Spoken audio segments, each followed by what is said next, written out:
Hello and welcome to the Overly Animated Podcast, where we take animation seriously. We talk everything animation here, including RWBY, which we'll be getting into right now. I'm Dylan Hysen, and today I'm joined by Hayley Nabuurs. Hello. And Andy Potter. Hi. Welcome to our Volume 6 coverage of RWBY. We back. RWBY's back and we back, despite all previous threats otherwise to not cover the show anymore. We have not dropped it, and we'll be giving you Volume 6 coverage for the entirety of this new season of RWBY. This is our fourth year of RWBY coverage here on the Overly Animated Podcast, which does not make mathematical sense to me, but I guess that's what we're entering into. We have covered more than half of the seasons of RWBY, and you will be covering the Rooster Teeth first premieres. So, you know, Rooster Teeth is doing nonsense again with YouTube versus non-first account versus first account. I don't even think they're putting them on YouTube anymore. Doesn't matter. We're covering the first premiere. So when the episodes originally come out that weekend or a little bit after, we'll be having recap podcasts every week for new episodes of RWBY. If you have not heard us before, this is the place for in-depth television, like critical perspective coverage of RWBY. You won't find a place on the internet with more kind of in-depth critiques of the show. That being said, it's a RWBY premiere, which means we get to give our warnings, the only show that we cover where I have to warn the audience what they're getting into here. So, if you've not listened to us before, let me tell you three things before you continue listening, okay? Now to preface this, we are big fans of this show. You know, this is our fourth year doing a podcast on it. We've obviously seen every season. I've been watching the show from close to the beginning. I'm a huge fan of it. But, number one, we can be negative about the show. That tends to happen. So if you just want universally positive critiques of RWBY, this might not be the place to listen.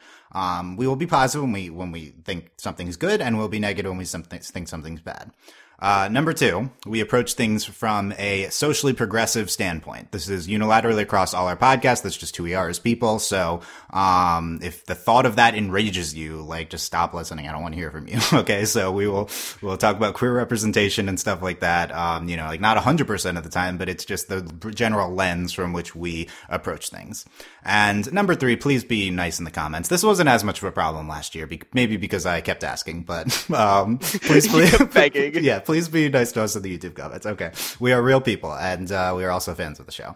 So, that being said, if you've listened to these things and you think you're good, then continue listening, and we'll be talking about Argus Limited, the premiere of Volume 6 of RWBY that came out yesterday on Rooster Teeth First. Spoilers for this episode and all previous episodes of RWBY, and if you want to check out our previous 3-season of RWBY podcast, find us at overlyanimated.com, and don't miss any of our Volume 6 coverage by subscribing to us on iTunes, Overly Animated RWBY. If you search for that, you'll get the feed. You'll see that there's some mean reviews on there. Don't be one of those people. You can subscribe on there, and then you could also subscribe on our YouTube as well, as mentioned. We cross-post all of our podcasts YouTube in addition to iTunes and everywhere else. That's youtube.com/overlyanimated if you want to subscribe there. So, digging into Volume 6 here, very excited to get into this premiere. And Argus Limited, let's get into things. Spoilers again. Hayley, Argus Limited, what do you think?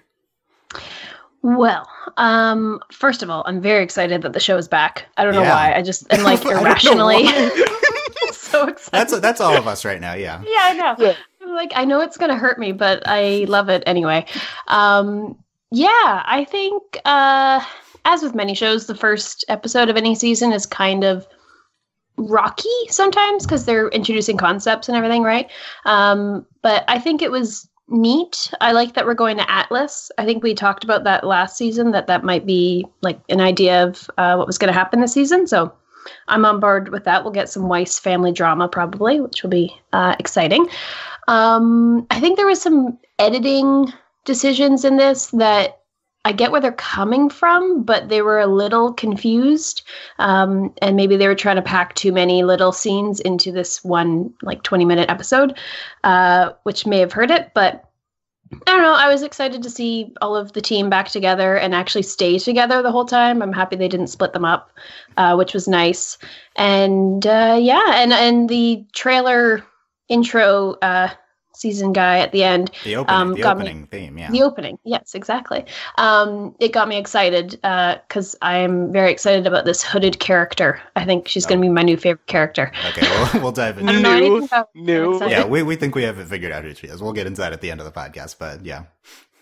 Okay, so Hayley is on board. Yeah, we thought we thought we were going to Atlas this season. Might not be the case. It might be a travel season. That's what people are speculating. So it might be. We'll see if we make it there. But we're at least on our way, as said at the end of last season. Andy, what did you think of this episode?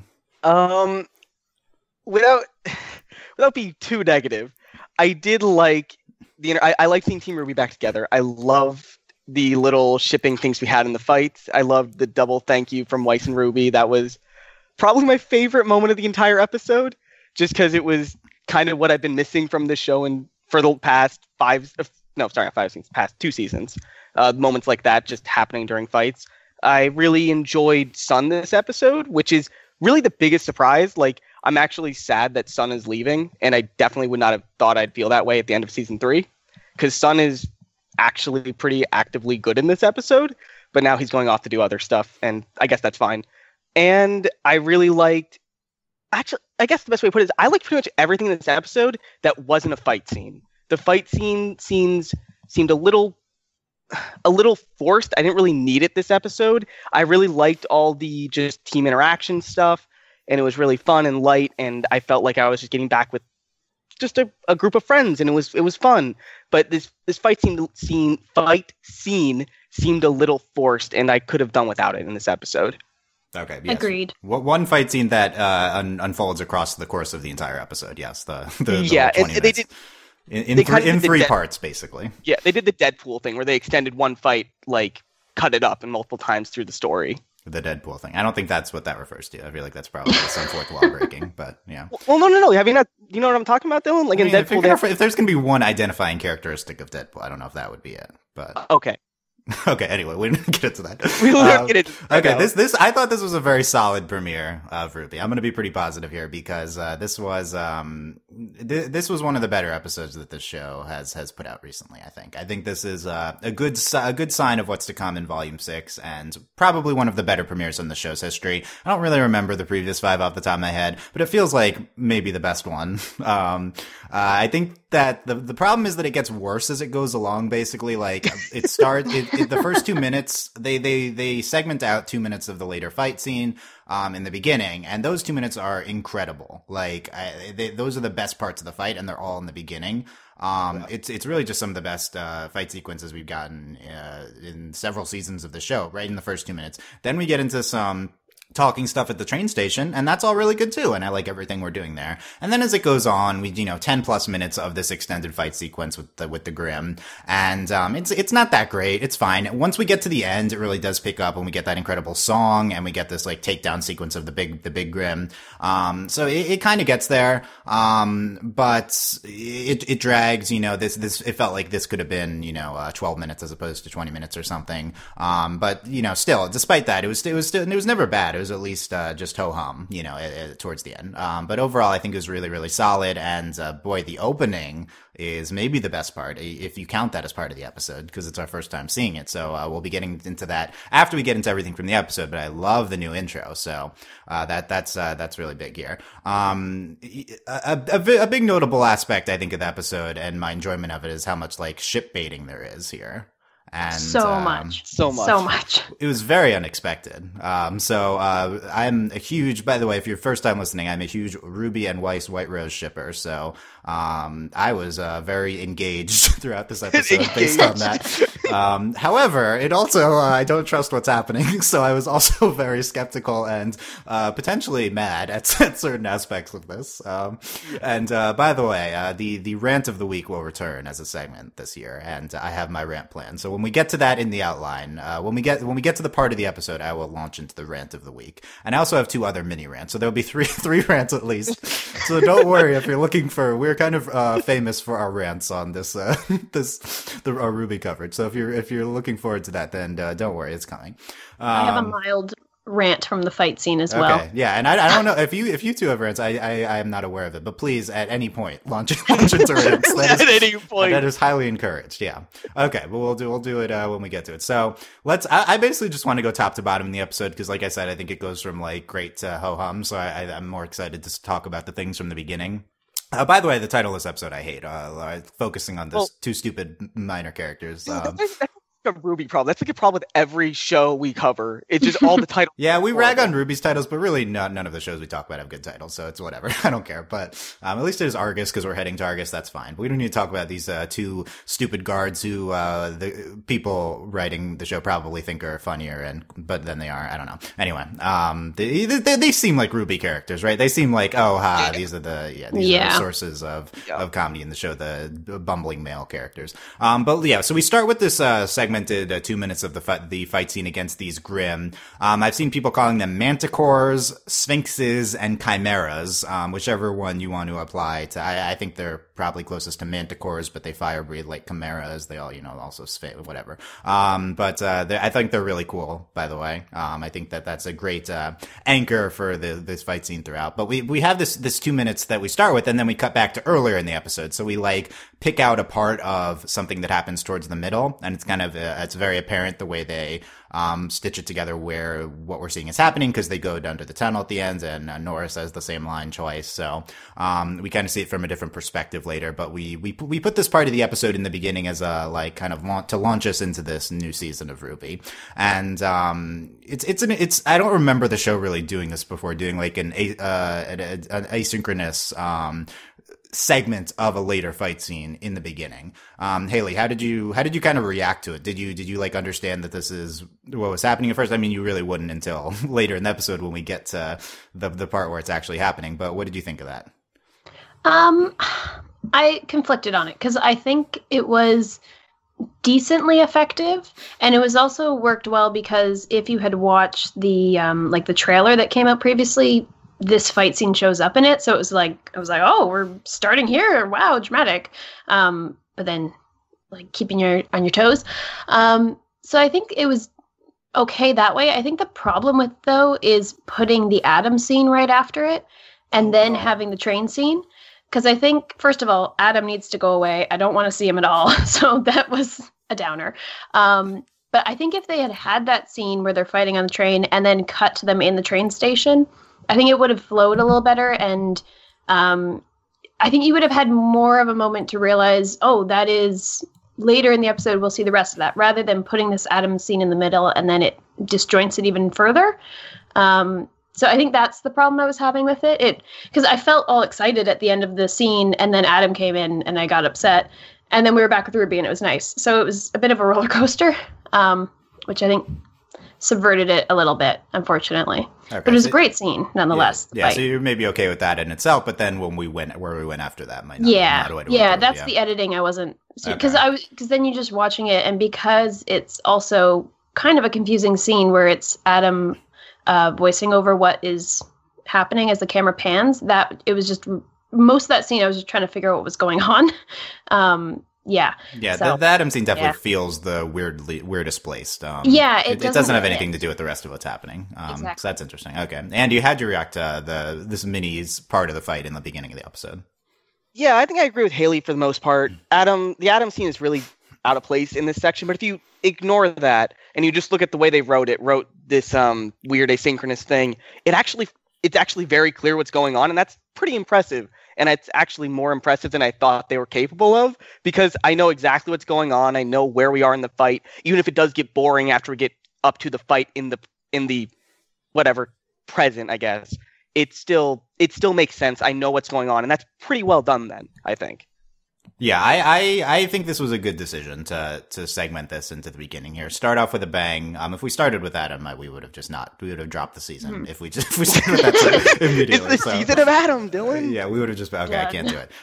But yeah, I think it was an interesting call to move it to the beginning, and I think it really worked because of just how good it was. The consequences that when we get to it later, when we get back to the same scene, then it's boring. I thought that was the weakest part of the episode is the part two of the fight where we've already seen it before. Nothing really interesting is happening. We're kind of focusing on this guard who we don't care about and him activating stuff on the app and like trying to Which makes no sense. No, that thing. Well, okay. That's your issue with the. That's.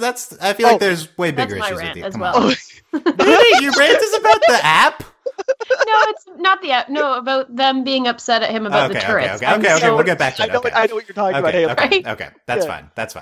Because that's a valid rant because the episode focuses on that way too much. It's like 5 minutes of the episode. Anyway, in the beginning though, we're fighting these Grimm and we really just focus on the relationships here. Not necessarily, whether how you want to interpret it romantic, the team members, cause we also get the Nora and Ren as stuff as well happening. And, we launch right into, White Rose stuff with this, thank me later, in the beginning and then comes back as RWBY grabs Weiss as she's about to fall. And, just, right away into White Rose into this season, which was not a part of last season at all. I'll come back to that later. And then we also get this Bumblebee segment with Yang and Blake, and they're fighting together. And good to see you're not rusty. Several references in this episode to Blake having been gone before. Then it ends with the tunnel here. And before that, of course, maybe the most prominent thing is, RWBY, takes Weiss alongside her into her semblance. Yeah. Into her rose petal semblance, cool. Which we did not know was possible, and was very, very interesting, very visually striking, very, how do you not go to shipping with that? Like, but they were like right together in the semblance, the red streak and the white streak, and I was loving that. I couldn't handle it. It was your new so ship good. flag. Yeah, that's the red and the white petals. Yeah, obviously. Yep. But really, what stuck out to me from the sequence was just the camera work here. So really, when you say camera work in animation, it'd be the storyboarding. So the way this scene is shot, and drawn and storyboarded with the way it pans between all these duos fighting, and we go like up and down on the top of the train. I think it's really seamless, and it's so like seamless yet kinetic. In a way which I feel like we've lost from the fights before, It just like stood out to me like, wow, this is like cinematic level camera work in a fight scene here. It just felt incredible to me. I just think it's really impressive, just the choice to have it on a train as the season starting fight, because it's like you said, it's a way to pan across a kinetic battlefield that introduces us to all the characters we need to remember from the last season. It's just such a smart way to do it, and I'm just kind of blown away that they did this, Dylan. I can't express that enough. It's just such a good way to start a season. I think this might be one of the best scenes of the show. Like these first 2 minutes, like it's just really, I mean, I've been walking around it saying it but this feels like a Monty thing, right? Like this is the whole discourse of like, this is what we lost from the fight scenes. But it feels classic RWBY. And of course, it's thematically resonant too, because one of the most prominent fights in this show is on a train in the cars, and this is on top of a train. This is it's a good sign for the season that we're able to throw this in right off the bat. Like, I assume this will be the best thing we'll get for the entire season, but which isn't like a bad thing, just because it's Not so good, But I'm sure we'll get like more epic scaled fight scenes. But are they able to achieve this level of cinematography? Like that would be what I'd be looking for in those future ones. Yeah, so I think I just the focus on the relationships within the fight scene and the way the fight scene is presented, like this is what we want from the show. I want what I care about in RWBY. What I care about the characters, the main characters, not the John characters, the main four, and then I care about the cool fight scenes. That's it. This is all fighting together. Yes, is so that's great why. Yeah, that's why season 4 it sucked, because they weren't together, they weren't fighting together, right? Like this is, and now we're immediately taking advantage of the strengths of them being back. So I think it was such a great choice.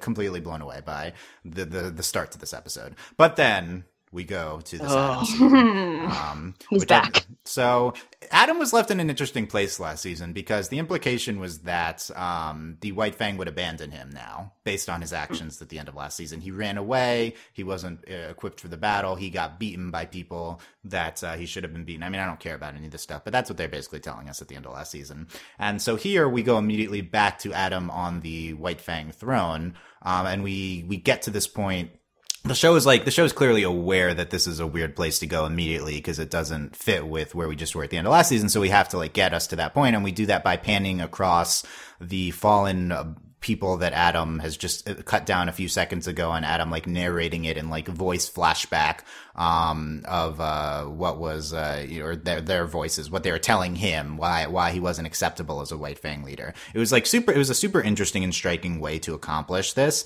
So we see that basically like Adam forcibly took back the remnants of whatever White Fang throne there is left. And we got some storytelling in, they were objecting to him and he took it by force anyway. And, the way they did this was very non-traditional. So I really appreciate things like this, like, trying new things, trying new storytelling devices here. I think probably the reason they did this is because, you don't want, like Adam's focused fight scene right here, because he's not that important to the episode, but he's clearly going to be at least somewhat important to the season. So you want to like show him do something here. And this was a really interesting way to accomplish that, I think. Whether it succeeded or not, it seems like you guys weren't super into it. I think the better part of the scene is the beginning, in its defense. I just don't like how it ends. It just ends in the most Adam way ever, and it's so infuriating. It just him saying, what is it, Belladonna girl or whatever? Like, Belladonna girl. Yeah, it just makes me so upset with his character and so upset with just everything that comes before it. Because I do agree, it's really cool the way it pans up. It really is cinematic, and it feels like this is impactful, this is important. And then he just says that line, and it's like, okay, you're still just a little kid who just is very, very bad. Yeah. Hayley? Yeah, it's so frustrating because, like you were saying, it's a really neat scene, and I really like how they directed it and everything. And the drama of that, where you're hearing what's happening, but you're not really seeing anything, and then all of a sudden you see the ramifications of what we've been hearing in the narration, should be impactful.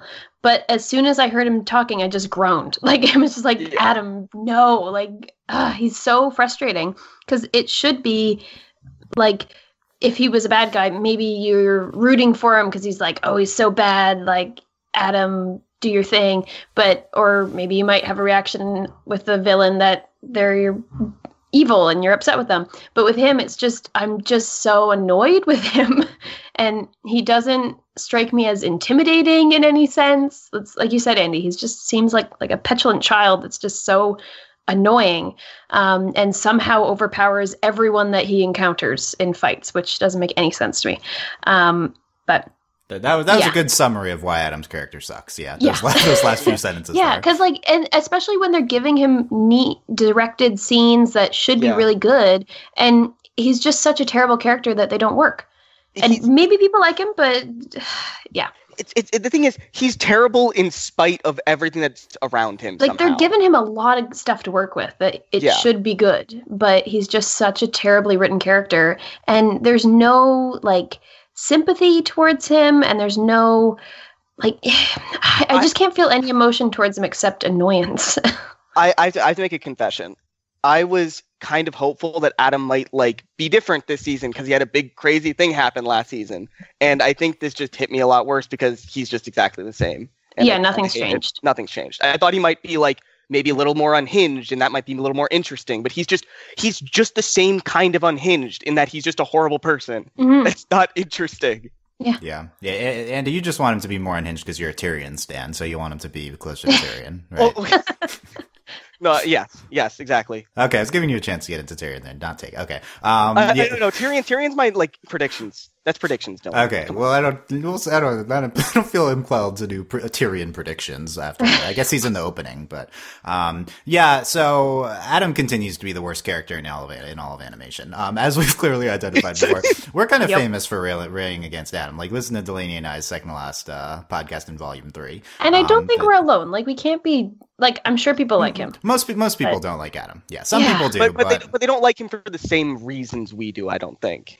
So, there is a decent amount of people that he's a terrible villain. Like, he is not intimidating at all, and he's just annoying and doesn't do anything, but still succeeds. It's so interesting that he exists and Kylo Ren exists at the same time, prominent in pop culture, because Kylo Ren, they're trying for the almost same thing, and he's just so much better. Because they make him actually kind of charismatic, and his successes come with work that you see him doing, whereas Adam is just has a sword and for some reason wins everything, and people like him for some reason. It's more like Kylo Ren is a little more introspective. He realizes he's failing at times, and Adam never can accept or realize that. Yeah. Okay. Anyway, Adam's bad, and that's why this scene doesn't work. Is just because Adam and this plot line is uninteresting and unengaging. So, I just don't care what's happening here. It was kind of like intriguing at the end of last season to think that the White Fang might not exist anymore. I think that was the implication of the finale: is the White Fang just does no longer exist, and we don't really address that here. That's the only thing I care about in this plot line.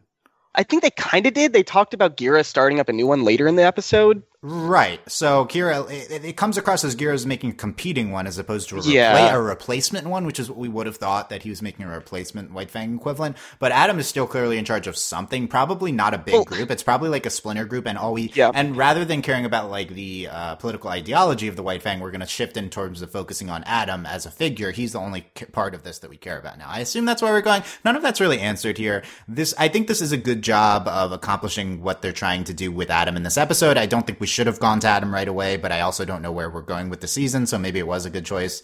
I mean, if Adam's a significant part of the season, then I disagree just inherently, but but you know, at the very least, the like unique way of doing this, just as like an audio content producer, I was just like super interested in what they're doing with these audio type distant like flashback voices that they're using to accomplish storytelling. So I just thought that was like really creative. I think it would have been neat if during that, like, use that interesting way of framing the scene, and then at the end have some sort of a twist to like play on it, rather than just have Adam doing the same thing he's always done. Like, it just leaves the scene feeling like, oh, okay, nothing changes here. But if we had him there and then he like turns out he's working for someone else that's in the White Fang or something, you know, it just changed it a little bit, because it was paired with a neat scene, but it wasn't. Yeah, it's the content, not the way it's presented. I just think the scene works if you just don't have him have that last line. If you just have him sitting there quietly. Yeah.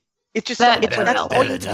Yeah, that's all you need to change. Yeah. Just have him not talk. I don't know if it would have worked, but it probably would have been a little better. They don't really do anything with. Yeah, it comes across as like his obsession with Blake is going to be a big part of what's moving forward too. But it didn't even say Blake. Why did you not even say Blake? It makes me so upset. And like, let her go, dude. Like, she doesn't want to be with you. Okay, you can't reason. No, don't try to talk to Adam. We can't talk to him.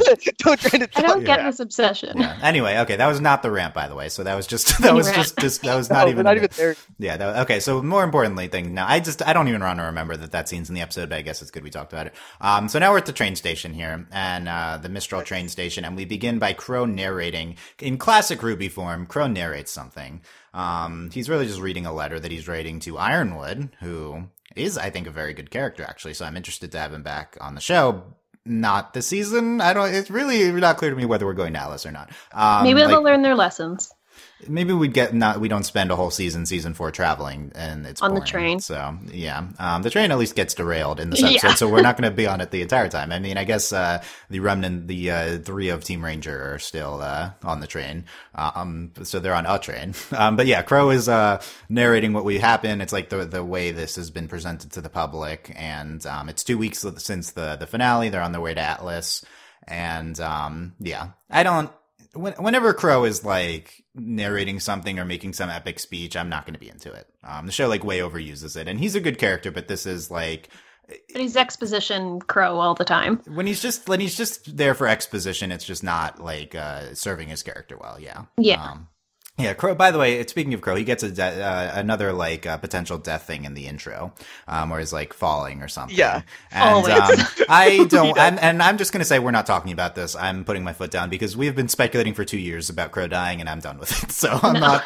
If he goes, he goes. He's gonna get poisoned again, and we're gonna be like, he's dead, and he's just gonna find a way to live again. The show cannot tease this third time and have me care about it. As like I don't care. If he dies, I don't care. Like whatever. We like Crow, but Dylan, this is the full unit. We're looking at a full season now because this is the end of the 3-season arc, right? Yeah, so he must right. die So, now. yeah, so quickly getting into that. So that would make sense maybe if this is the end of the season. There was some talk a few years ago about how the Miles Carey and crew think of these as like units of 3 in terms of a season. So like volume 3 was the third third of the season, and like so 4, 5, and 6 would be one season. That's why I'm skeptical this is a travel season, by the way. And I'm skeptical we're not going to Atlas, just because this is supposed to be the volume 3 equivalent where the most stuff happens. Like, so unless that is not true and they've changed course on how they present the groups of 3 as seasons, then I can't imagine this is going to be anywhere near as boring as season 4. Like, they're going to do stuff here.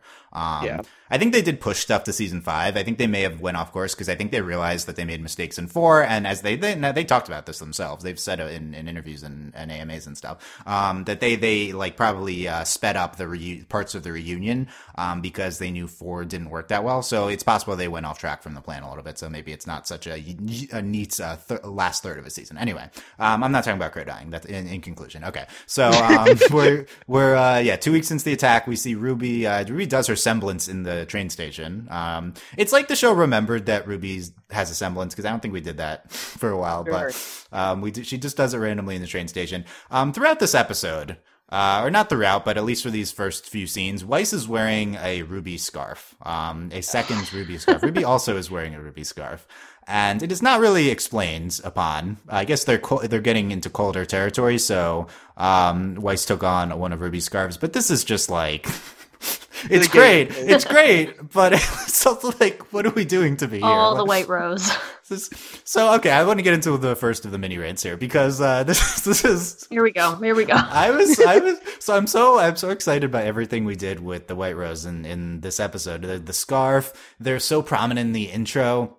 They have those moments in the beginning scene. There's other stuff in this train station stuff that I guess we can get into that now. So Ruby says to Weiss, Team Ruby won't leave your side for a second, I promise. And they smile at each other. It's incredible. In the intro there, Weiss is chasing after Ruby like they're children, like, but it's meant to, White Rose, I think functionally is meant to contrast with the angst of Bumblebee, which we'll get into more. Yeah. So that's kind of what they're doing thematically. And then there's the scene when they're in the bunk beds and, they're looking at each other. They're like harkening back to their school days.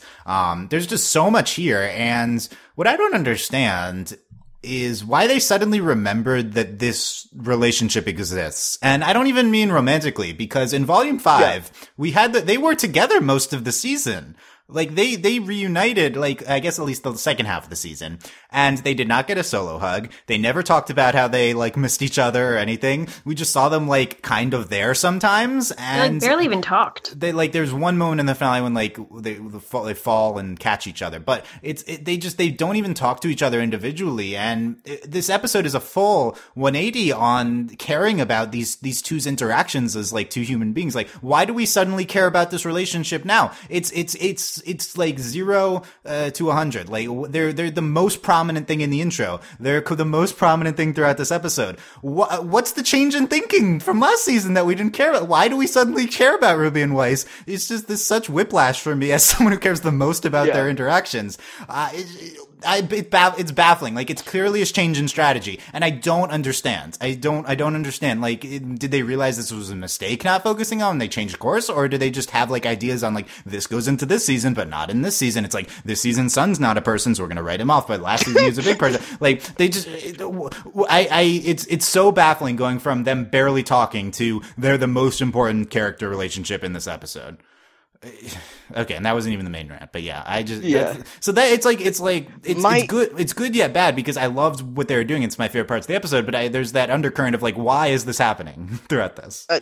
It's completely possible, Dylan, that they're like, this season is kind of the Weiss season because we're going back to Atlas and she's gonna get messed up with her family, and it's completely possible. Like, oh, it's the Weiss season. What's Weiss's biggest relationship? Ruby. Oh, we can bring this up again now. It's like, that's completely possible, but it still is really weird that we did nothing and then everything. Yeah, it kind of came out of nowhere. Yeah.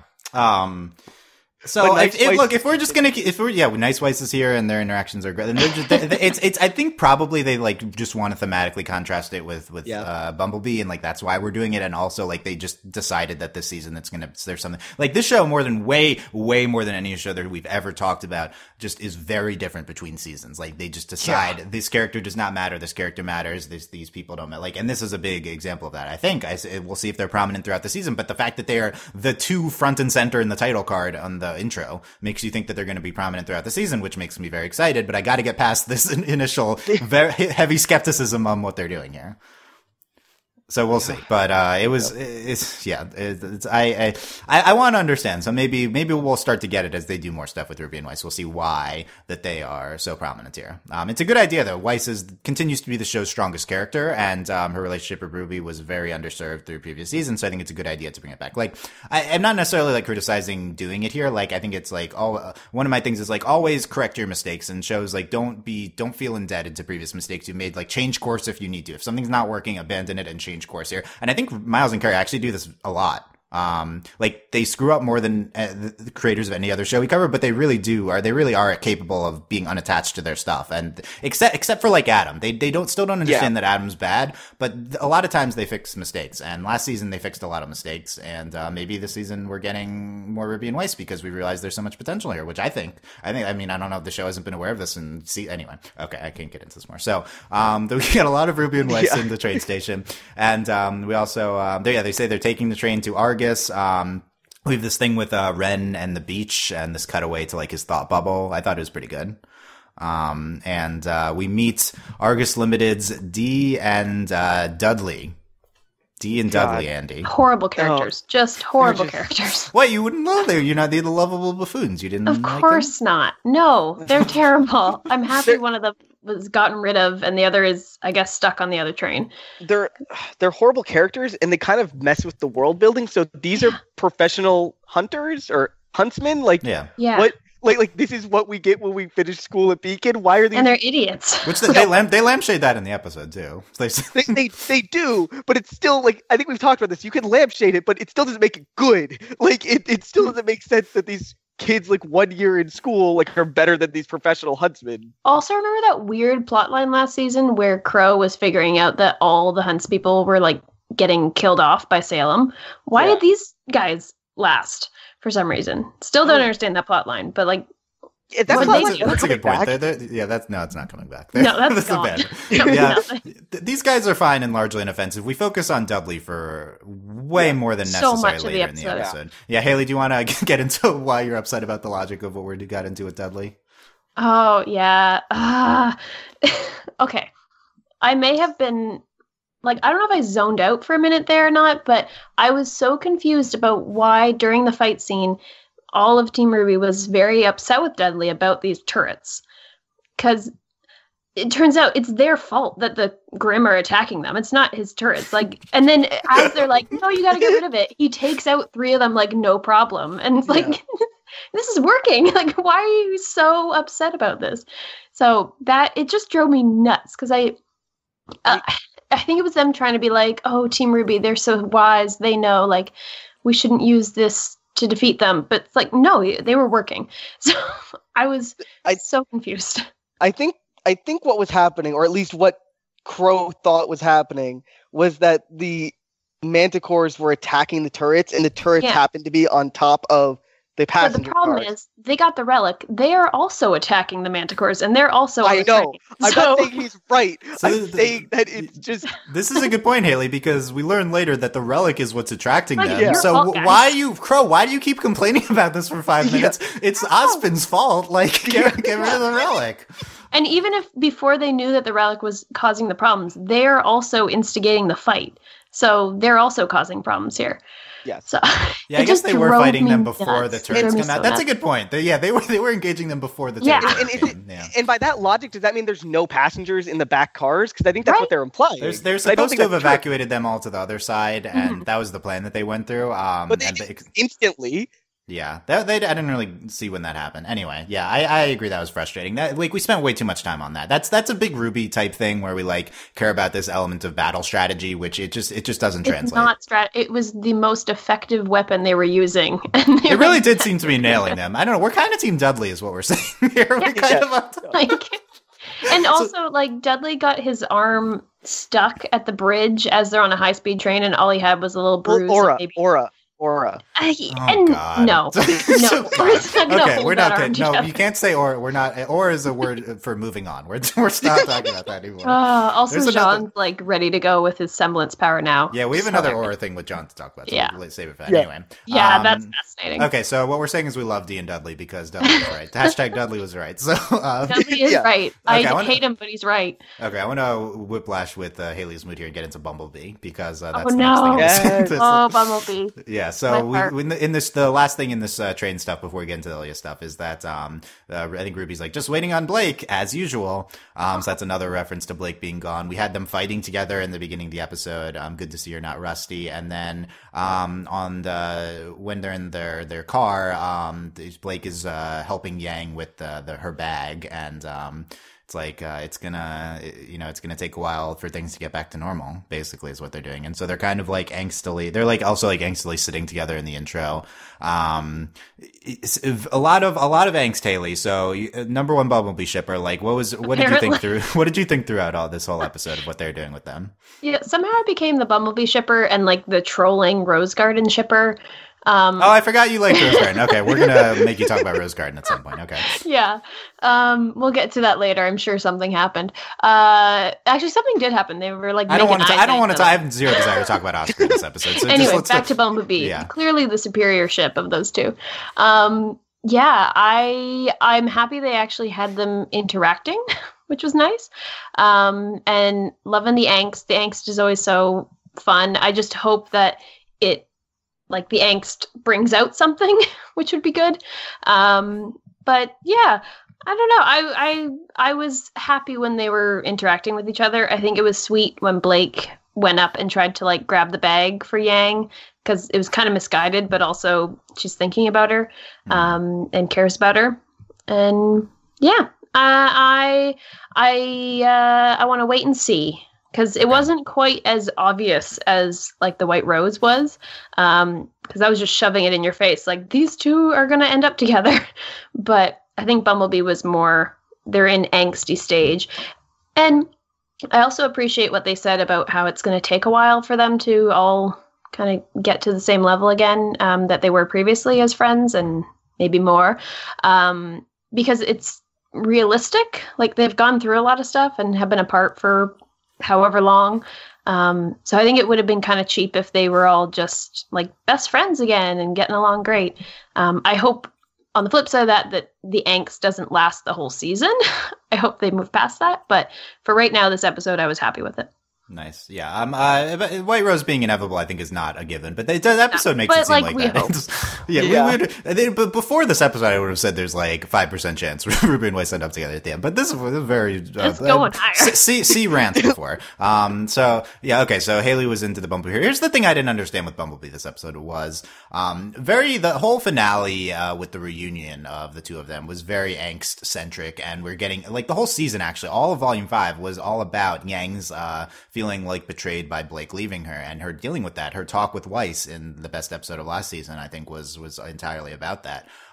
So I was surprised we got right back into that here. I thought that was a last season thing. Like, you know how they say things. Yeah. I thought last season was the Bumblebee angst thing, and now they'd be close, and they'd be White Rose territory here. But we just, it seems every indication is that this is another season long arc here, and it's maybe like they know that there's no boundary for them being together anymore. Mm-hmm. So this is like how we're gonna delay it further. And also that they're not like, they're in a different situation than they were at the end of last season, where all this stuff was going on and there was big battles and everything else. Whereas now they're kind of just quiet again and are all just traveling together. And like you said, it's like, they could get together if they want to. No one's stopping them. There's no boundary to them talking things out right now. That's what's frustrating. Yes, but I think it's like an awkwardness thing where they're just settling into like, okay, so everything's okay. We're just traveling. Well, maybe not because we've derailed the train, but yeah. I think, from my understanding, it seems that Blake is kind of keeping her distance from everybody. Like at the train station, nervous. she's kind of she's nervous. She's trying to keep her distance, trying not to push herself into their lives again. And that fits with my understanding what Blake's character was in seasons 1 through 3. But I think once we get past that barrier, we're gonna Bumblebee like snowballing down this mountain. Yeah. What my hope is that maybe next episode, hopefully, something will happen and maybe they're like get separated from the group or something like that, where they can have a minute to be awkward together and they get trapped in a blizzard, like in a cave or something. Exactly. Yeah. Like that'd be good. Exactly. Yeah. No, but something where they can be alone for a minute and then actually just have a real discussion and be like, okay, so here we go, start fresh. Let's move on now, together. But we've entered the phase of the podcast where we just write fan fiction. Yeah. Okay. We were already running long.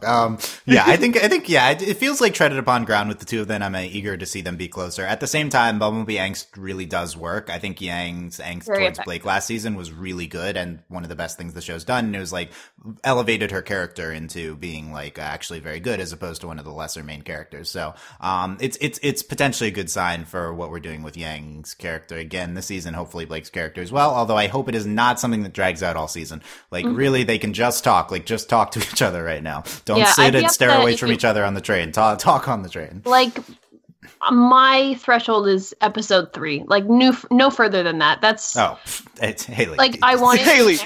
Do you know what the show is? We dragged this out all season. I'm aware. I agree. But like if it's like 3, if it's like 3 episodes, it might be fine. Yeah. Yeah, they can push it to that, but past that point, I am just gonna be so frustrated. Especially if they're doing all this White Rose stuff. Like they're not afraid to do it, then do it. Yeah. Which isn't to say that they shouldn't deal with the issues that they have, like absolutely, exactly. But dealing with the issues means actually dealing with them, not like letting them simmer. That's what we're worried about, is letting them simmer for too long. Mm-hmm. Okay. I don't want and with this relationship, I don't want them to just be like, oh, we're best friends again. Like I want the angst to turn into something, and then going forward from that. Yeah. Okay. We haven't even hit 45 minutes and we haven't even hit Ilya yet. So let's talk about Ilya. This episode writes off Ilya and Sun for the season. Did not see that coming, by the way. Well, that's not what we were hoping for last season. Last season we were like, oh wow, Ilya's going to travel with the group. She's going to be really cute with Weiss. Like, what if she's like they're the two gayest characters? Yeah. Like, is it like what if her and RWBY would be adored? Like, and no, none of that. We don't even get her talking with any of them. We just get to see one scene with Blake and then Sun and Neptune's there. And Ilya's staying behind in Mistral or going back to Menagerie. I think she's staying in Mistral. They weren't really clear about that. And Sun is going to Vacuo with his team.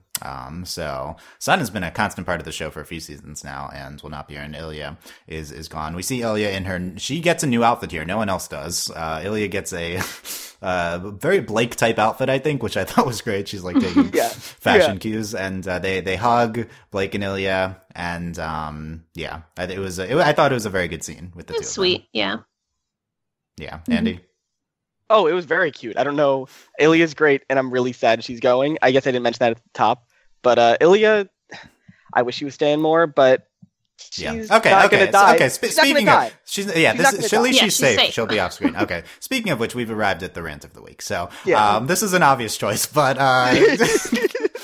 so okay, last season Ilya is probably the best thing, Yang as well, but the best thing that the show is doing.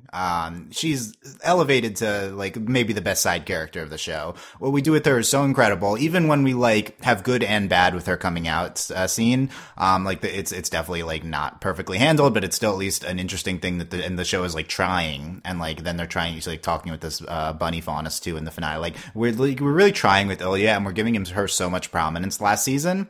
She's the first queer character in the show, and that we know of, right? Like obviously all of the main team is, but she's just like so well characterized and so prominent last season. And why is she gone? Why do we need to write her off here?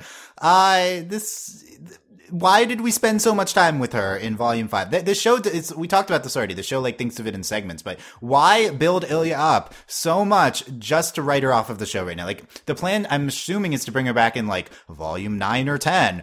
Who cares? Who cares 3 years from now? Have her be part of the show now. She's one of your best characters. Why did we spend so much time with her just to write her off this season?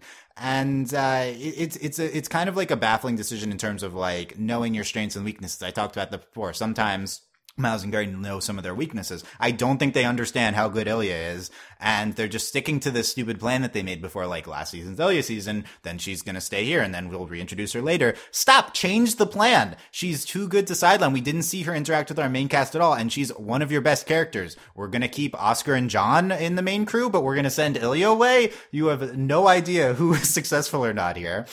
You can't just introduce your first queer character last season and then immediately sideline her the next season. That's not good. You're just get rid of all the goodwill you've built up previously with this character. I don't care if it was part of the previous plan. Just understand what you're even doing here. On top of that, we send her off in a horrible way with a really male gazy way. We talked about last season how it was important to maintain Ilya's queerness throughout. It's like you can't just do this coming out scene and then forget about it. And to their credit, she flirted with this in this like 2-second scene. It wasn't even a big thing at the finale. And we reference her being gay again here, and that's fantastic. So we're not we're not erasing her queerness here. That's fantastic. But we do it in a male-focused, straight way, like talking about how Neptune's gonna hit on her. Like, it's the stupidest way to approach mentioning her orientation, and it's complete male gaze way to approach this character being queer, and it's just kind of gross. Like, this is how we're gonna approach her being gay, and then sideline her. And even on top of, even just more than that, though, this is just a great character, and we're just writing her off of the show. Like, it's a baffling decision. Like, we knew it was coming based on some details that we'd heard about episode 1, but it was even harder to swallow the way we approached it here. I love the scene with Blake, and then it's just like, okay, we're getting rid of Ilya. Great, this is such a good decision. I'm glad Adam will be a constant part of the season, and we're getting rid of Ilya. Yeah. Okay. There you go. That's what I got. I hope that we reverse course and she's back this season, and then I will take back this rant of the week. I will gladly take it back if we bring her back, but I assume that she is completely off the season entirely. But Dylan, we need to have cutaways to Menagerie still somehow, and maybe she. It would be frustrating in its own right, but I don't think we're doing that. It would be worth it just to see Ilya doing anything. I would rather see her doing anything than John doing interesting things. Like, let's just okay. So Ilya's gone. Sun. Let's talk about Sun leaving, because Sun is okay. By the way, going back to that Ilya scene for a second, getting more in depth into what I talked about with the male gaze. Hey, almost didn't see you there, because the camouflage was Neptune's line to hit on her, which, by the way, I thought was pretty funny. I like that. That was it's a good line. And then wrong tree, he'll figure it out. That was the reference to her being gay. Wrong tree, he'll figure it out. Yeah, for all the reasons I said before, that's bad. The way that we approached it here. I'd rather them talk about it and do it badly than not talk about her being gay at all. So I'm, I guess, okay with it existing, but this was frustrating. That she doesn't get to, it's just people like gossiping about her from a perspective of a guy hitting on her. Yeah, not great. Yeah. Okay. And also Neptune's the worst. So Neptune's back here. When was the last time Neptune appeared in the show? Was it Volume 3? It must have been, yeah. Yeah, like, why go away? His well, he is going away. So he is. It's but kind of I'm impressive. concerned. I'm concerned we're going to cutscene to them. So Sun is going to Vacua with his team, and so let's get into the Black Sun scene we get here, Blake and Sun, and Blake was used to having him around. I go where I'm needed, he says, with the back of the sunny background, and he says, and you don't need me anymore. You're with who you're supposed to be with now. Good job. In the future, who knows? I've got a feeling you haven't seen the last of me, and I certainly hope not, says Blake, and then kisses him on the cheek. And then later, as he's walking down with Neptune, he says, I don't know, man, it feels like you're just letting her go, says Neptune, and Sun says, it was never about that, Brainiac. So, Sun, completely unproblematic here in terms of his I know, role he's play. so sweet. He's like so good. It's like a lovely little platonic relationship, and Neptune again being a jerk. But I like that he just was like just civil and nice, and they actually care about each other, which is clear by this. So it was very sweet. It warmed my heart. And then Neptune with his lines was annoying, but whatever. Yeah. Neptune, by the way, might be worse than all. Other than Adam, might be the second worst character in the show. But as much as we rag on John and Oscar, Neptune's worse than them. So like I'm glad Neptune could be Adam if he got evil. If he was evil, he can't. He doesn't have the. Or if he was just in more episodes, but he's not. Thank God. Yeah. So I do believe Sun and Neptune will not appear on the season again. I don't think we're going to cut to them going to vacuum. I think the purpose of having them go on a side mission, there's not enough anchoring here of characters we care about in order to have them. So we're just sidelining Sun here, I guess, because he was Blake's companion, and now Blake's other companions are back. So and that's basically what they're talking about here. He's like, you don't need me anymore. You have your team. And even if Sun does have romantic feelings for Blake, they're clearly secondary to caring about her as like a person and a friend, and that's basically what he's saying. Yeah. And Blake, was very emotive about her. By the way, Blake in this entire episode is extremely emotive with her ears, and they're great. I love her ears so much. We're really leaning into that with her, I think, a little bit. But we should. She's been on Menagerie. She's been around other Faunuses. Maybe it brought it out.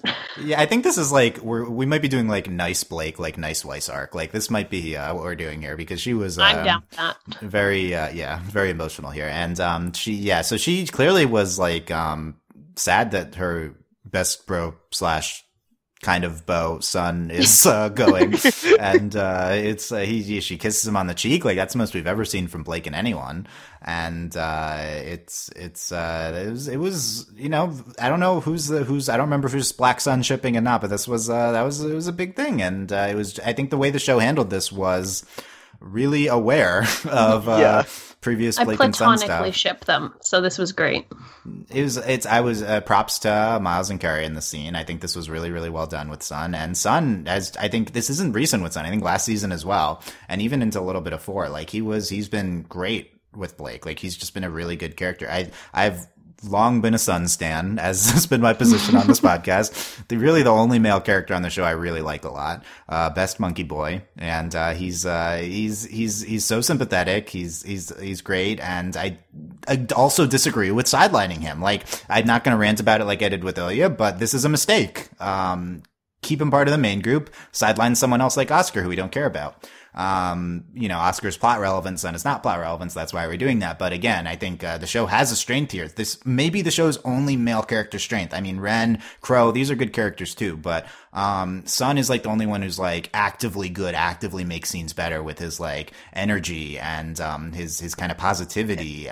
He's just a great presence on the show. And just not seeing him is just going to even further stratify the female characters are all we care about, none of the male characters. Like I don't have a guy to stand anymore now that Sun's gone this season. Well, Ironwood might be back. Ironwood's great too, so that would be good. But not confident we're getting to Atlas soon. But Ironwood's another good one.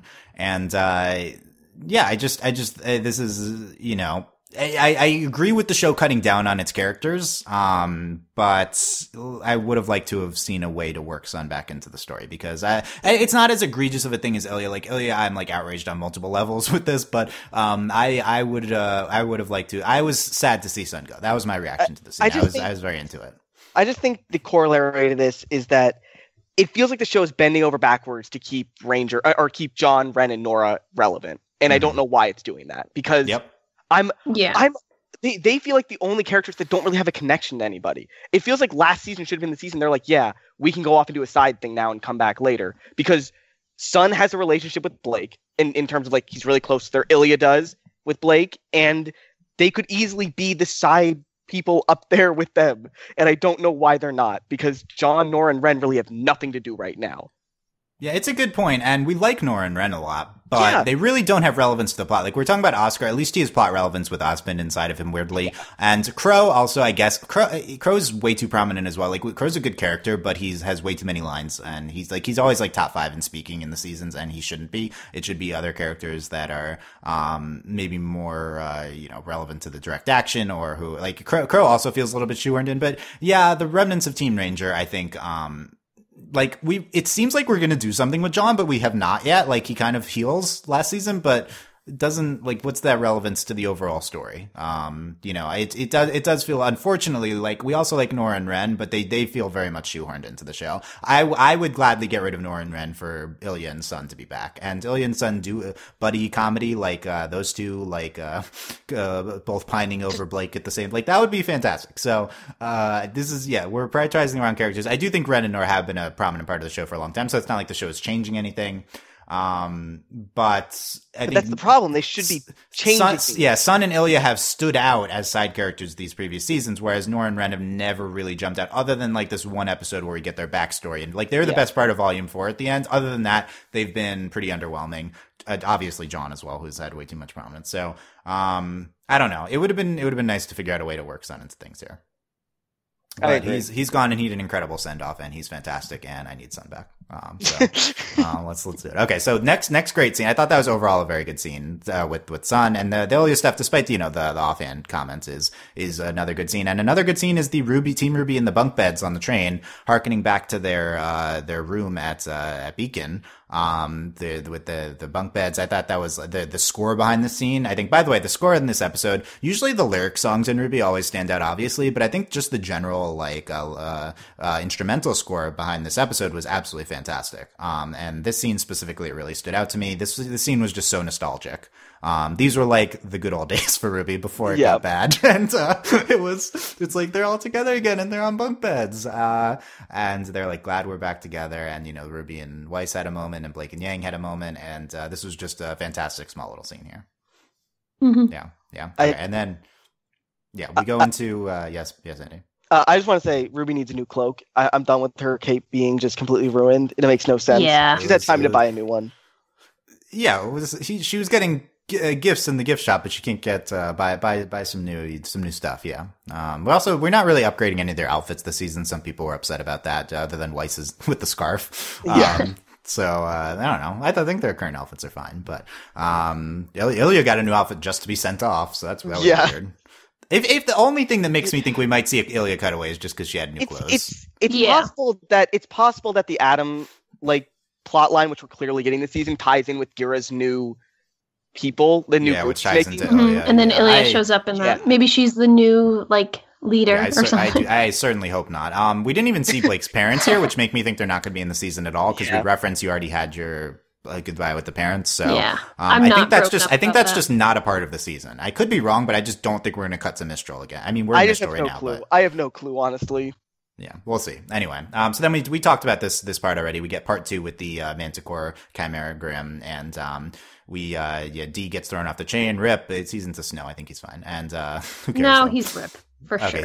He's Rip. Oh, you're calling him. RWBY was saying. RWBY was saying. Yeah, no one else dies.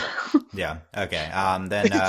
Blake says, "What's the plan, RWBY?" RWBY says, "Don't let anyone else die." Last rant of the episode. Okay, last rant. The third. This line sucks. Don't let anyone else die. Shut up, Miles. This line is so bad. Give us some battle strategy here. This is the worst. This is classic RWBY. Like this, don't let anyone else die. What are you talking about? It was made for the trailer. Barely anyone's died in this show. It's been 3 seasons really since someone of significance died. It's just such this typical action movie type line that means nothing and has no relevance to anything that's happened, and it's just this filler dialogue that only RWBY can do. And don't make RWBY say this. RWBY can say cooler things than that. This is not cool. It's stupid. Just shut up. Just stop it. She could have just yelled out she could have yelled out their battle plan thing where they say their ship names like they did that one time, and that would explain why they're fighting together in pairs. Yeah, she did that in the last finale.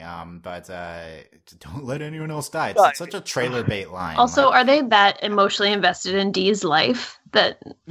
Is that who we're referring to? That's what they're referring to. Because I even forgot. Okay, I forgot. He didn't even die. Show him dying. Then he didn't. No, he did. They were like, no, he's gone. No, he fell into the snow. He's fine. No, he didn't just fall into the snow. Guys, oh my god. And you can't just refer to the stupid side character we're supposed to hate and then be like, don't let anyone else die. That's it has to be someone of significance, Okay, shut up with that line. Anyway, we're locking down the train with the app and whatever. The turret, we talked about why the turrets are stupid. We focused way too much onto this. Then into the tunnel. John heals Dudley, yeah, and Ren is going to mask the whole train's emotions, and John is going to amplify Ren's aura to do this. Did we know that this was the thing that John did? Yes, well, that's how he healed people. That's how he healed people. I amplified. Did the show explain this? He has effect over auras. Okay, I just but maybe don't care. not to this degree. Yeah, that's fine, Dylan. I'm not mad at you. It's fine. It's the show really we explained this. I have no memory of that. Remember him I know he healed Weiss, but we said that he was amplifying auras. Yes. I guess we said. Yeah, but remember when he was like with what's her face? No, not Petra. Is it Petra? No. I'm gonna say no because I don't know who you're talking about. Who are you talking about? Yeah, red and gold lady. Yeah, her. Pyrrha. Yeah. There we go. Yeah, remember? I think in season 1 she was trying to help him get his powers, and he ended up amplifying hers or something. Did that happen? We talk about this in season 1. Okay, well, I'm not going to remember that from season 1. But the John stuff in season 1 is especially. He uses people's auras to heal them. I think that's what's also happening, right? So I guess he can also amplify. Okay, and amplify them apparently. Sure. But he can't John. This reinforces that John is like support here. He's the cleric, and he's support for everyone. I don't like though them making his powers just get dramatically more effective. I don't want John. What's the limit here? Yeah, John. Well, clearly he's important, but I would like to know why he's important. But anyway, the relic is attracting the Grimm. Ruby cuts off. We cut off the Bat cars and Ranger or NJR. So what are they on their own? Like Njur? They're going to Argus, so they're separated right now too. So I don't know whether we're going to reunite with them soon or this is a season-long separation, but we'll see. Luckily, unlike Team RWBY separating, we don't care that they're separated from Njur. Hopefully season long because we don't have to see Jean and but we'll still cut to them though. Yeah, we'll cut to them several times. Yeah, that we're definitely cutting to of things we know that we're doing. Yep. Yeah. Anyway, part three of the fight with the Grimm. We have this song, new song here, which I think is incredible. This is really good. Between this and the new intro songs, two great new songs premiered here. Blake sees the White Fang guy as like a vision before she cuts the train off. That was, I guess, interesting. She's still haunted by her White Fang and Adam and stuff. And by the black trailer. And by the black trailer. Yep. Yeah, that's what it was referencing, I think. And what about the new Adam trailer? Did we reference that in this episode? I've already blocked out the entirety of the Adam trailer. Well, not really, Dylan. No. I just cared about the Sienna stuff. Oh yes, was Sienna in that? I really. She was in one. I think she was in. I think it was the Adam trailer where she showed up. She was. Oh yeah. We saw the whole history of how. Yeah. Okay. We didn't need the history of Adam. We didn't. I just want her back. Is Sienna coming back? Yeah. Well, is Pyrrha coming back? We'll see. Those are the two. This is the season for it to happen. Zombie Pyrrha. Okay, we'll be tracking them. Blake. So we take down the big chimera. Blake and Yang pin it to the ground. Weiss freezes its wings, and then Crow and RWBY cut it in half. And then while it's like being decapitated, it launches its fireball and then derails the train. I thought that was awesome. And then they're derailed, and then the woman who we saw cut to several times throughout the episode comes out and says, "I'm still alive." She has the skull cane. She has these metal goggles. She is identified in the credits as Maria Calavera. So this is Maria. We are referring to her as a combination of Maz Kanata from the new Star Wars movies with her goggles and her kind of shortness, and then that's who she reminded me of. Also old Katara from Legend of Korra. Yes. So she is Maz Katara. That is her name. Yep. Okay, Maz Katara. That's all she is. But her real name is Maria. Hayley, what was your reaction to this character? Was it very random, or were you into her? I think she was both random and I was into her. I have no clue what her deal is, like where she's coming from or what her motivations are, but I'm there for it. And I think she's going to be sassy and fun. So no expectations with Maz Katara, but I think she'll be interesting. Nice. Andy, what do you think of Maria? I was completely neutral towards her, kind of in the same way Hayley was, interested in what she might be, not really put off by her, until we had this podcast and I realized they pushed out Ilya and Sun for this new character who I don't care about. I didn't think of that before. Don't say that. I don't want to hate her right off the bat. I don't either, Dylan, but it's so true.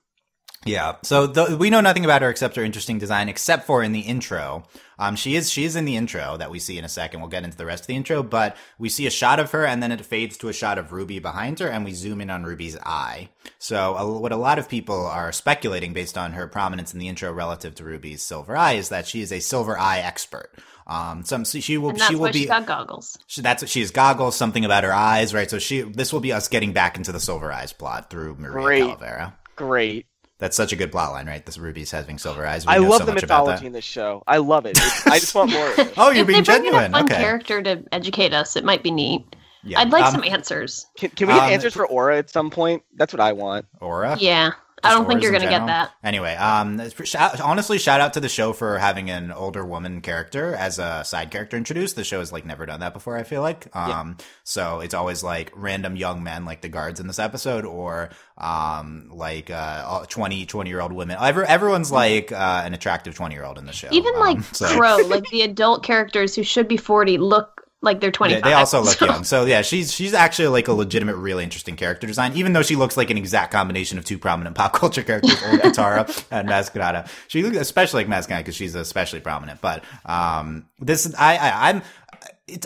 guess I'd prefer to talk about Silver Eyes rather than leave it as just a stupid gag, Silver Eyes. They never explain especially that. If they have a neat character doing it too. Yeah, so I'm into where we're going with this. But I hate the idea that we're only going to mention Silver Eyes every third season for some reason.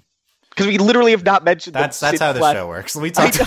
This is the Silver Eyes season. We're going to get into Silver Eyes now. God. So we're looking forward to Maria. Okay, the intro. Let's get into this intro here. The new song is Rising. Casey said this, and this is we have several prominent shots in the. Anyway, Hayley, what stood out to you the most from the intro we get at the end? Hooded lady, who don't know who that is, but I am there for it. If it's Cinder, I'm there for it. If it's Sienna Khan, anything. Or just a random person. She's dead, but well, you never know. No, I don't know. She just seems like an interesting character, and honestly, give me any interesting female character, and she's my new favorite character. So, so that stood out to me. I think it was neat. I liked the fight at the very end of it. That was kind of like a version of the train fight we had seen. I think that was really well done. Ozpin stuff, the incarnations, I see you noted it as. I didn't realize that, but that's cool. Yeah, okay. So we'll get I just thought they were new characters we were going to be introduced to, but I prefer the incarnations instead. And I think we got some neat scenes in this trailer, I keep saying trailer, opening, that are really confusing. Whereas I feel like in other openings, you can kind of figure out, okay, that scene might connect to this. But there were things like this hooded person, like the little hat that was moving along by the hooded person, and the one bit of the blonde lady by the statue. I have no clue who that is. So I think that was neat, and it gives me hope that we're going to do a lot of stuff in this season that might be new and different. So nice. It was fun. Andy, first time you saw it, what stood out to you the most from this? I mean, obviously Tyrion. That's all I care about.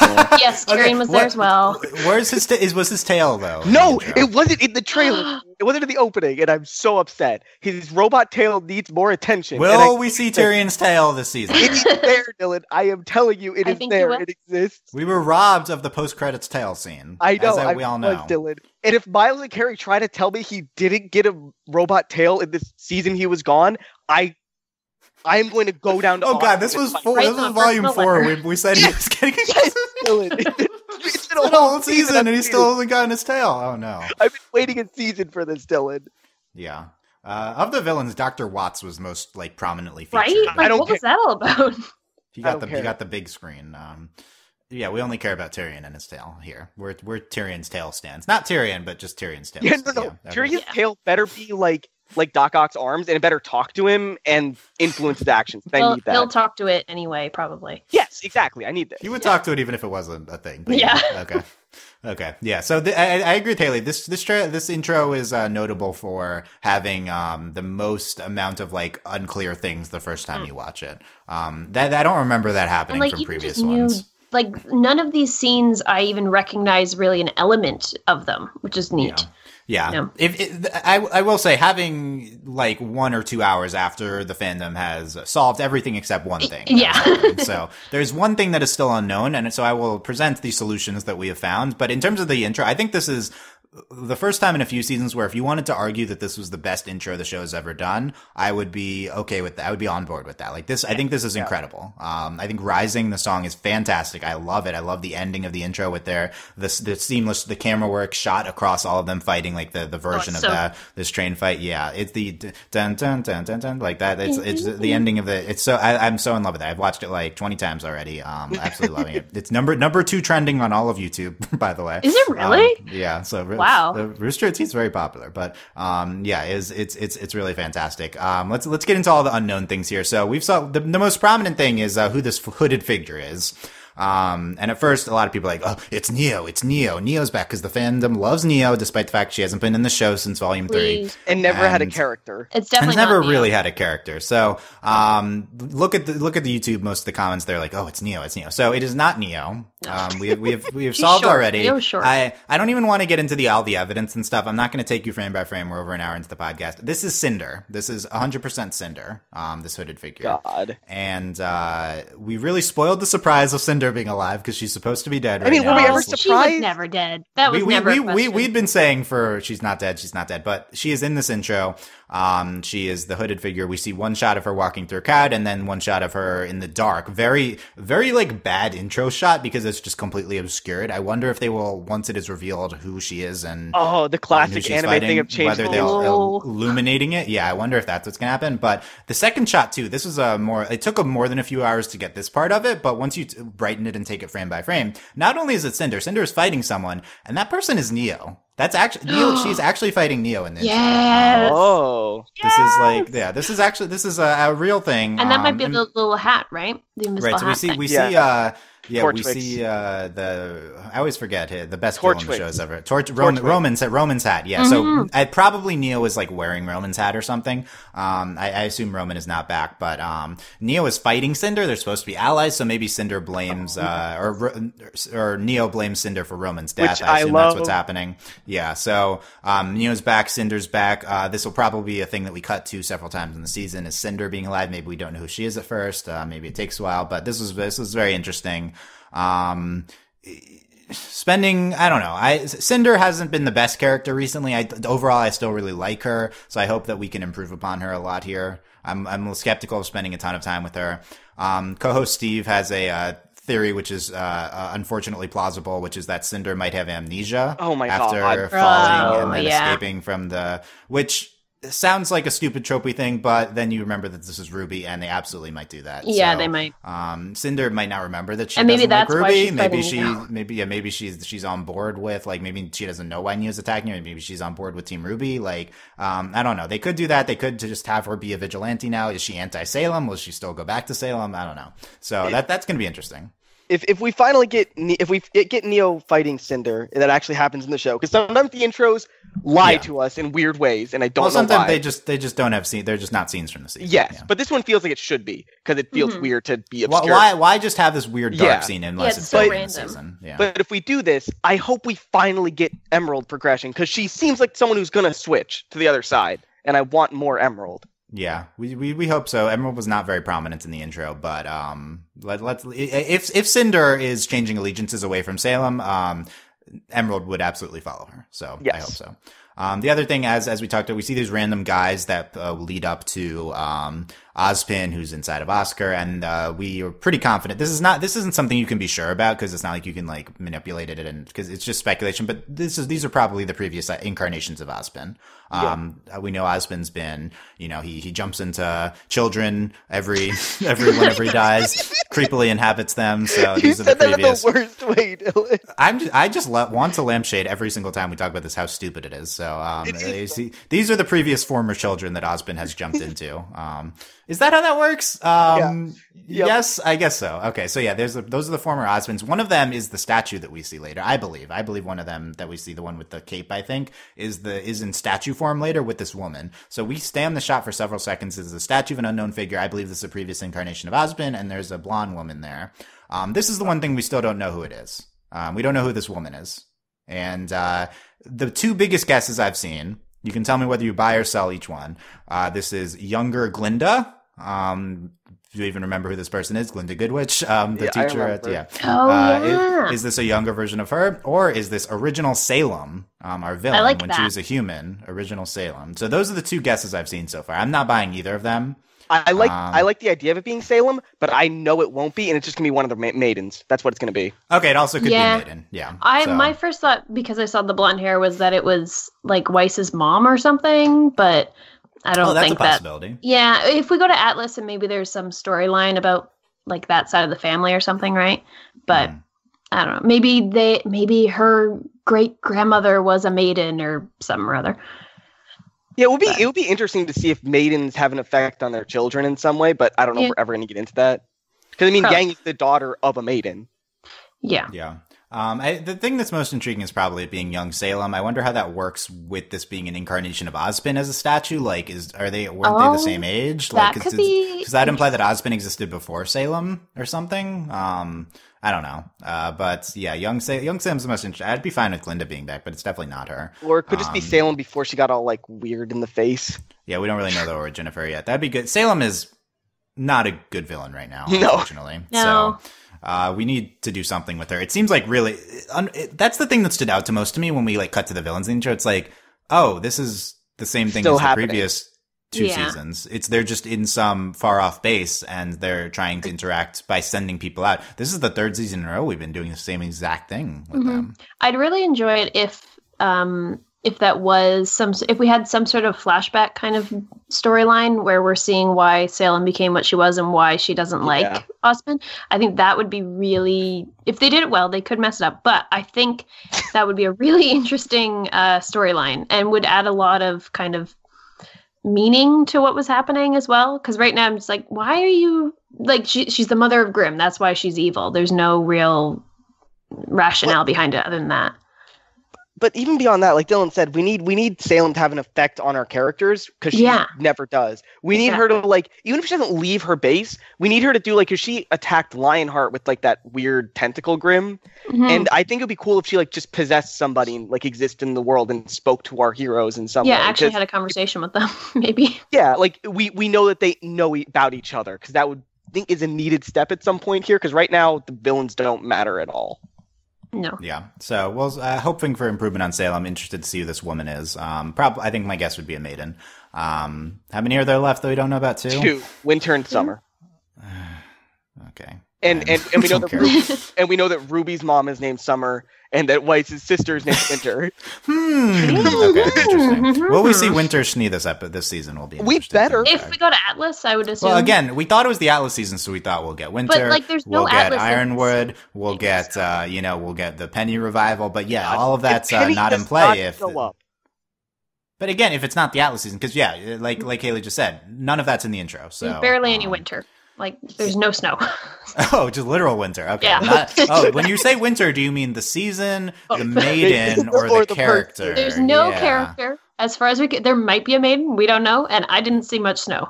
So. Okay, so just completely no winter. Just all the bases. Winterless intro. Okay. Is Raven going to show up again? That's the question. Oh, Raven. Yeah, Hayley, Raven was really prominent last season. This seems to be a thing where Raven was last season now. She's not this season. Were you disappointed that we didn't see Raven? Not, no, I don't really care that much. The whole bit about them turning into birds being dramatic just, like, drove me insane. So became a bird this episode, and it was good. It was actively helpful. I know, and we didn't all freak out. Yeah. It was fine, yeah. So, no, I don't care that much, really. You're the number one Raven stan, though. You're a Raven stan. Yeah, like, I like her as a character. Okay, so not that much. You don't like her that much that you need to, that she's a must-have this season. Yeah, when she's on screen, I'm happy. She's cool. And in contrast to a lot of the other characters that were on screen last season, she was awesome. But it seems like we're doing some other interesting stuff, and like I'm not that invested in her storyline. Maybe she'll show up in the Cinder storyline. You never know. Okay, that could be a thing. Yeah. Yeah. Well, if Cinder's going to try to be the Avatar with all the maiden powers, Exactly. Oh like my God. Raven is still a maiden, correct? That is Yes. a thing. Yeah. So she has to show up again at some Like point. she's coming. So, right, Yeah, so exactly. she'll be back. So yes, well, yeah, Cinder she's probably is coming going to need a back. killer if she does want to be the Avatar. Yeah. So, and the relic, by the way, we don't do anything with it. It just attracts. Okay, things, so. that's my obsession right now, Dylan, because they haven't done anything with it. They haven't even explained what it is. Isn't it supposed to be powerful? Yeah, like Yeah. what- What does it do? Yang picked it up, and now she doesn't have it. Like, it felt really important that she's the one who got it, but no one's talking about it. No, Like, Oscar is holding it throughout the episode. yeah, but he hasn't told us anything. Yeah. Did he like they've had it for 2 weeks? That's what they said, and he has told them That's nothing. 2 weeks later. Just so like cool. Okay. Like, if it attracts Grimm, why have they not been attracted in the 2 weeks? Why has he not told them it good does it in point. these 2 weeks? Good point. Why has he not told them anything about it? Apparently, it's a relic of knowledge. What knowledge does it hold? Why are we going to Atlas? Knowledge. Why is anything happening? Okay, I like we got one last rant in there. That was a good Andy right there. I've It's a been good point. holding on Whoa. to it since everyone mentioned the relic earlier. I've been holding Okay. on to it, Dylan. 90 minutes into the podcast, we got the relic rant. There's nice restraint from Andy on Maybe the we'll learn okay. more about it if there's a Salem Ozpin storyline. You'd think Never we'd learn more about it before that, but yeah, I would maybe hope we'll have to so. wait. We'll have to wait for If we that. were trying to find it last season, would have been nice, but Next week, will we even mention the relic? No. because he's not with I us. think we probably will in a similar capacity to now. Like, oh, we have it. Like, just Yeah. just do that. Because I don't know if it does. Oscar Yeah, will we be all- in the background with it drawn on his hip. That is Yeah. that's as Yeah, much as we will and get. as promised, I have not really talked about Oscar this podcast because I don't care. So no Oscar. Last thing I want to mention is the ships in the intro as discussed. We get the chasing after each other in the train, and then the Bumblebee, White Rose, the chasing, and then the Bumblebee sitting angsty there. And then at the end, front and center, Weiss and Ruby helping each other up. Yep. This is the scarf. I'm like, wow. The two things in the beginning. This I was like completely shocked by. I can't believe that they did. We went from they don't even talk to each other last season to they're the front and center on the side. Like that is so shocking to me. Mm-hmm. It's such a complete turnaround. That has to mean that they're two of the most prominent characters this season, I assume. Yeah. And they're my two favorite Yep. characters. So I'm very into this. I'm skeptical, but hopeful, I guess. Especially since they put like Yang and Blake kind of in the background of that big Yeah. shot at the end, right? Yeah. Because you'd assume they would put all four of them on equal footing in terms of like sizing. I guess maybe last season they saw last season as a Yang and Blake season, which Yeah. definitely was a Yang season. I guess it also could have been a Blake season because we kept cutting to her so much in Yeah, Menagerie. yeah. It wasn't It a just Yang felt and like- Blake, but So maybe felt- last season's Bumblebee, this season's White Rose. I guess that's Yeah. what they think. I just wish Yeah. it wasn't so much menagerie for that. yeah. Well, yeah, but have a Blake season, we want to have a Blake season with the main crew. Like so that doesn't count for us. Yeah. So that's okay. So we'll see what we do with Ruby and Weiss. But yeah, okay, there you go. That's the intro. Hayley, final thoughts on this episode or the intro or anything? I am excited. I am looking forward to the season. I think it seems like we're going to get some really interesting storylines, and it seems based on the opening that it's going to be very fresh and new, which is good. Yeah, and I'm like, I really don't know if they're going to make it to Atlas, maybe by the end of the season, but I think most of our season is probably going to be like a travel one, except it seems like as we're doing that, interesting things are going to be happening. So I'm okay with it being travel season if we're actually doing stuff and learning things. So yeah, and I'm also If we excited do about stuff. possibly a Cinder, and like if Neo comes back, best season ever. Yeah, no, I'm feeling optimistic. Okay, you spoke for the fans there when if Neo comes back, best season ever. That is, Yeah. yeah, okay. Like, We yeah. need, if we want to be more practical, we have to just irrationally stand Neo like the entire Yeah. fandom. So yeah, okay. Andy, I'll take that on for you. okay, yeah, please, Hayley, please do that. Okay, that would be a lot easier. Good. Okay, Hayley will be the Neo stand. We've assigned that out. Okay, Andy, final thoughts. I'm gonna track my feelings through this season because I need to keep track for myself because otherwise I'll go insane. The RWBY stuff, like the Team RWBY stuff, I am very hopeful for it. I like the White Rose stuff. I like the Bumblebee stuff. They're good. They're staying together. They better stay together. Everything else, all the other side characters, I don't care about right now. And it looks like we're setting up to be A plot is Team RWBY, B plot is John's team, and I don't care. But maybe we'll get some plot advancement next episode and through the season, so that's good. Also, Tyrion's coming back, and I'm hopeful for that. So overall, I think I'm a little hopeful, Dylan, but skeptical about everything that's not Team RWBY. Okay. I mean, that's generally how it works. So, yeah. Yep. I enjoyed this premiere. I can't believe we talked 90 minutes about this. That's a lot. And, I guess I shouldn't be shocked, but it's the episode end spring, so. I honestly, we talked a lot about the intro. I honestly thought it would be 50 minutes, but, I like the episode, hopeful for the season, whatever. RWBY's back. This is how this works now. Okay. Looking forward to Saturday at 11. Okay, yeah, excited, and then we'll slowly be crushed as the season goes on. Starting off strong though. This is for this show. This is an excellent premiere for this show. So. Oh, and I predict Adam will not kill anyone next episode. I just don't want. Like, can he just not show up? I guess that's a bold prediction. Yeah. I'd be fine. Yeah, we didn't even factor in that Adam's going to be a prominent part of the season. He's in the intro. He gets to see this. An inevitability. So, yeah, that's going to be the biggest. He's in the intro, and he's on like a window in front of Blake and Yang, and I hate it. Yeah. I forgot to mention that. You know what? The only good circumstance out of that would be if Blake and Yang team up and destroy Adam together, and that's how they cement their love. But then I'd be okay with it. We've thought Adam's dying before, and it has not happened yet. So, yeah, whatever. Yeah. Okay. So, there you go. Let us know what you thought of this episode. One down, 13 to go, 14-episode season. So yeah, Argus Limited. Let us know your thoughts. Again, please be nice and let us know your thoughts on the YouTube comments. Nice like Weiss. YouTube, yes, be nice Weiss. Just hashtag nice Weiss. overlyanimated.com/YouTube. Or you can leave comments on our website, overlyanimated.com. Click on the article, and you can leave comments there as well. We have a RWBY channel on our Discord, overlyanimated.com/Discord, where we're always very excited about RWBY. Lots of discussion. We talk about it like we do here. So if you like this type of thing, talk about it with us on our Discord. And you can support us via Patreon if you enjoyed this. That's the best way to support us. Patreon.com/overlyanimated. Thank you very much to all of our current patrons, especially our patron of the podcast, Joanna, aka Crispy, and thanks as always to our patron executive producers, John, Ryan, Steve, Alex, and Hugh. Check out other stuff at overlyanimated.com. Actually, Alex has coverage of Castlevania, which I think is very relevant to the RWBY fan type audience. So Castlevania, we had a season 1 review up. We're going to have season 2 review as well in the future. Also, Miraculous Ladybug coverage. They're coming up on the season finale of that. There's been OKKO coverage. We cover a bunch of shows. Find all that at overlyanimated.com. We'll be back for next week's episode. Don't know what it is yet. We'll see what it's called. And then we'll get into everything there. Thanks for listening, guys. We will see you next time. Bye. Bye-bye. Hashtag Dudley was right.